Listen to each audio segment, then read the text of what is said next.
Hello and howdy, this is Ethan Bonreal again, and we are back at it again, playing more Mother 3. Last time we were here, we had some plot dropped on us pretty abruptly. A forest caught on fire, we saved a dude in that forest, we saved another dude who was that dude's son, and, we had some feelings. There were some emotions, there was some man pain. It was all very fascinating. And on top of that, I also talked a little bit about the game itself and what its themes are. And this time around, we are going to probably hit the B button here and listen to what this dude wants to say. And we'll figure out what else is up in a little bit. So we have Isaac here saying, "Oh, perfect timing. I heard you were taking a rest here. Mighty heavy rain, isn't it? I think I'll join you under the awning." I don't think I'm gonna do a voice for him. Flint, tell me, have you seen Hinawa and the kids? I mean, I personally have, but Flint has not. I see. Actually, I was up in the mountains earlier, picking mushrooms, and while I was there I caught sight of Hinawa. Then, while I was taking a break by the river, I heard loud roars off in the distance. It sounded like it might have been a Drago that was roaring.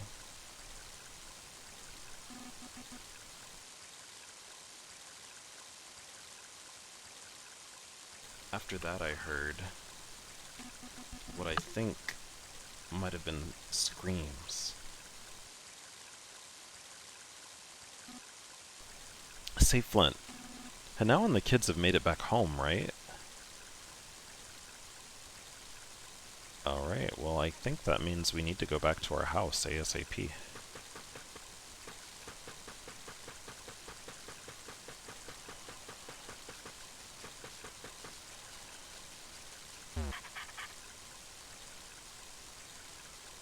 Hey. Aw, man. Controller disconnected. It's the pigeon from before. It's a letter from Hinawa. The letter, in fact, that I, read earlier. But like I was saying in the last part, this game is about change. I think something it does very well is that it catches that feeling of things are okay until they're not okay, and sometimes they just keep being not okay for a while, but all you really have is the other people in your life. In this situation, that forest caught on fire. One of our friends was pretty seriously injured, honestly, and his son was slightly injured. But like I mentioned before, where there's not necessarily a pause button for life, we still have stuff to deal with, and that involves worrying about our own family now that we've helped our friends. So things go on for better or worse, and we just kind of have to deal with it.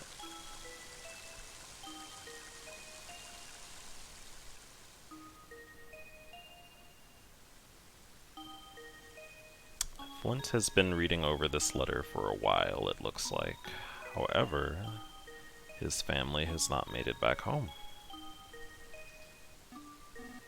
Oh, they're still not back?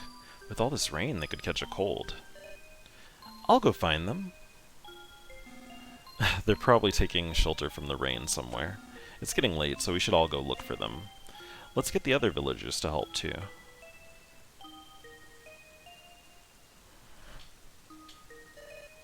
Okay, I'll go tell my dad then.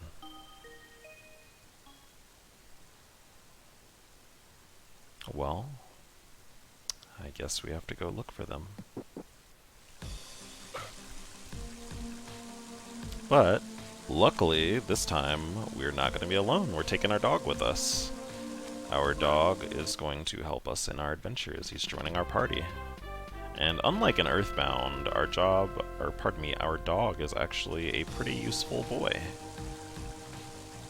And very cute. Boney has a very adorable sprite. I actually love Boney so much.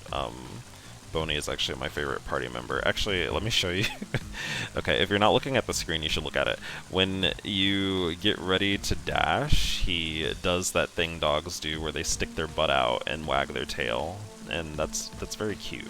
But before we get ahead of ourselves, we should save.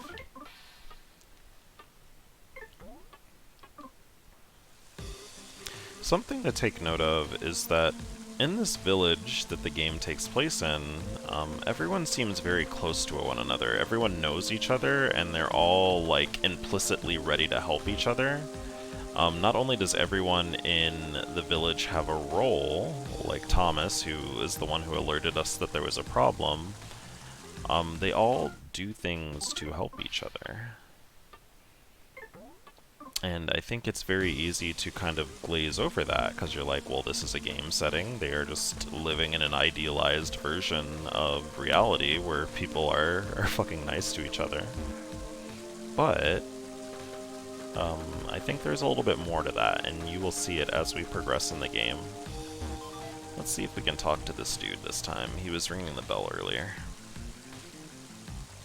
We cannot, but he did give us a knowing hat tilt/nod, so I guess he's a cool dude. He's just very tall. Hey! We have not seen this person before.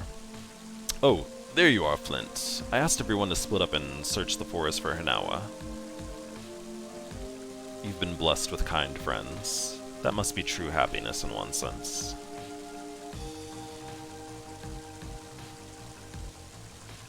Okay.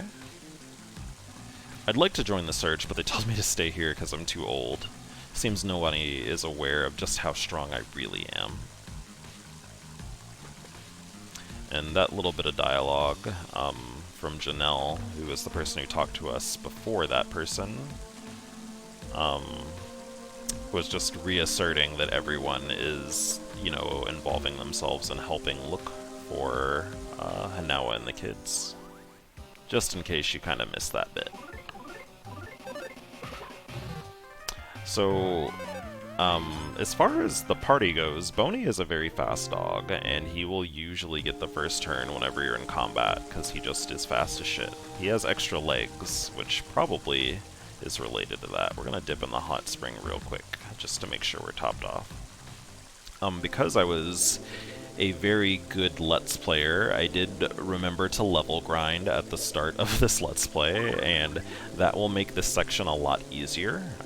Boney probably could stand to catch up in levels a little bit, but we're not going to do that. I'll probably, if I need to grind for Boney, I will do it off screen next time.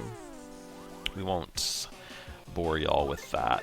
But in the future, I very well may grind on screen. My attitude towards Let's Playing is very much like... how do I say? My attitude towards Let's Playing is very much... you need the real fucking experience. If I am miserable playing this game, having to do something that is not fun to do, you will experience it with me. You will watch me get frustrated, and you will listen to me bitch about it. Because that's just how it is. Life isn't supposed to be 100% pure enjoyment and entertainment. Sometimes it involves watching your good friend Ethan Bonreal be Ethan Bon Miserable. Hitting the A button on multiple colored creatures.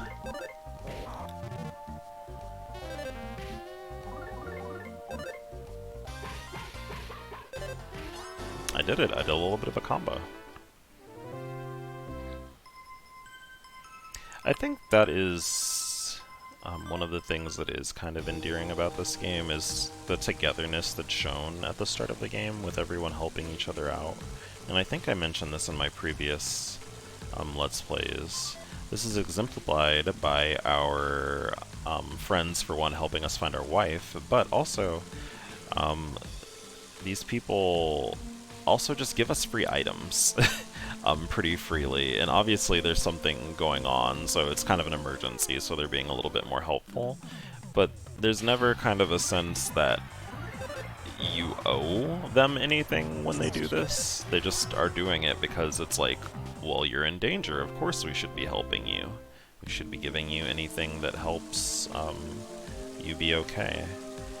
And the reason that's endearing to me is being a little F-word myself. I think that I did not really experience kind of a lot of positive social interactions for most of my life.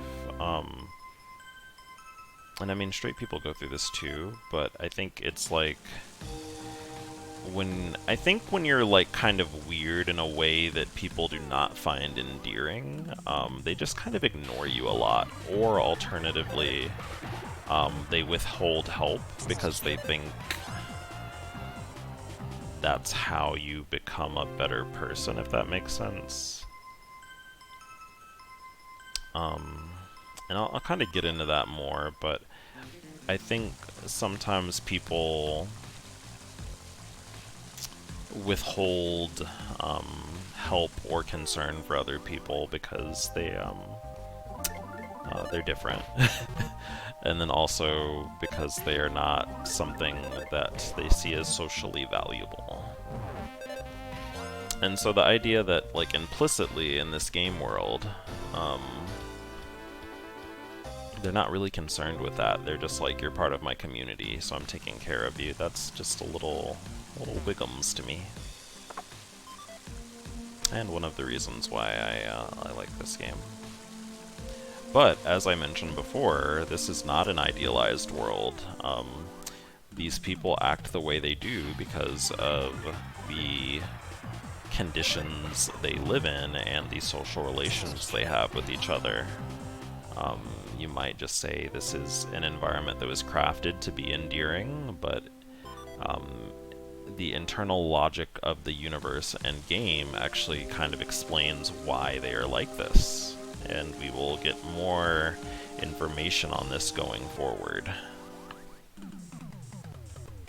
I just, if you're unfamiliar with this game, I'd like you to just kind of hold on to that. I'm going to reconnect my controller real quick.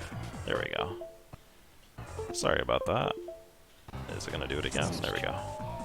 Oh, my dog got poisoned. What the fuck, bruh? I'm going to shove some bread into my dog's mouth and heal it. Hold on.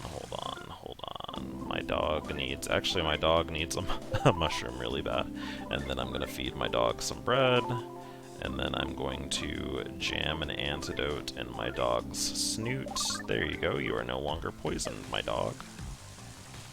And we're gonna move on. So I actually took kind of the scenic route and heading to where we're supposed to go, partly because again, my philosophy as a Let's Player is also making sure y'all get to see a lot of shit. Something that always drives me crazy in Let's Plays when I actually, like, am watching them instead of just listening is, like, when I'm like, I wonder what's off-screen over there in that area the person's not going to, because they know exactly where they need to go. So, like, I purposely will sometimes, like, explore a little bit or go in circles just so that you can see, like, what else is going on in the game world. It also gives me an excuse to play off when I get lost, because sometimes when I'm talking and playing, I definitely forget what the fuck is going on, and my last Let's Play of this is a very good example of that, because I definitely, in one of the areas that's coming up, I'm trying not to spoil anything, I definitely, like, literally spent, like, 4 episodes running in circles in the exact same, like, 4 or 5 rooms, because I was not paying attention to what I was doing, because I was, like, talking about, like, particle physics or some shit. Gay particle physics, because that's my brand.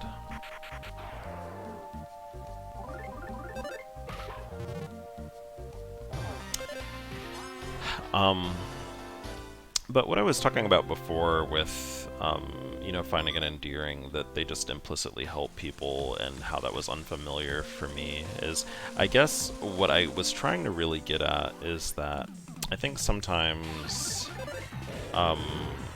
when people, like, judge you to be kind of like, I guess, a failure or failing to live up to their standards, in this case, being gay is failing to live up to some people's standards. They just kind of withhold help from you because they're like, it's not worth the investment, bro. This person's just already a loser, so why would I offer help to them? And yearn to be in an environment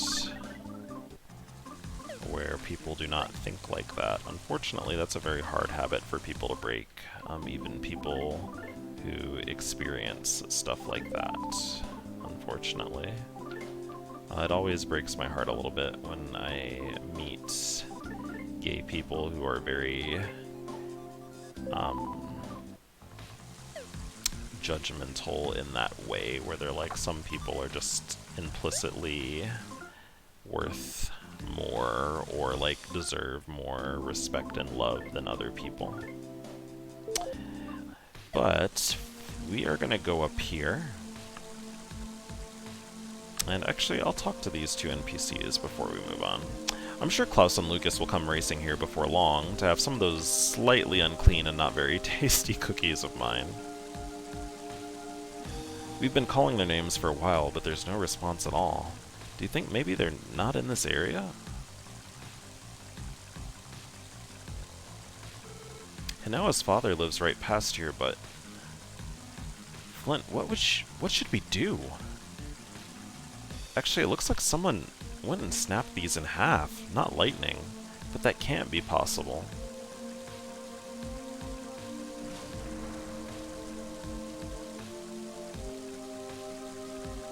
I can't believe my eyes. Just look at this, Flint. These huge trees were snapped right in two. And it looks like there are claw marks all over the place, too. How could such big trees get ripped down like this? There's one thing for sure. Whatever did this, it wasn't human. And no, it wasn't me. What do we do now? They have the path completely blocked. Actually, Hinawa and the kids might still be stuck out there because all of these knocked down trees in the way. Even if it's not the most direct path, we should look for another way around. It's probably best if we split up into a few groups.